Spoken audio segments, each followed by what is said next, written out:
Good evening. My name is Sarah Carney, and I'm the Public Information Officer on behalf of the Florida Division of Emergency Management.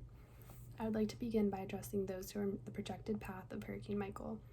I understand that there is an overwhelming sense of panic among those who are anticipating the landfall of the storm. However, we at the Florida Division of Emergency Management are dedicated to supporting our community throughout this time of uncertainty. I am here to offer you guidance before, during, and after this storm passes through our state. Hurricane Michael is expected to make landfall on the panhandle of Florida in the early morning hours of tomorrow.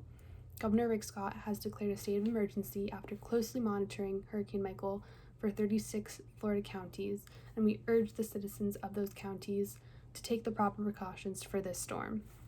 At this time, we cannot say with full confidence what the strength of the hurricane will be once it makes landfall in Florida. We will continue to work with the National Weather Service to provide the public with the most up-to-date readings of Hurricane Michael. We ask that those who have decided to shelter in place make their final preparations to brace for the storm, because evacuating now is too late.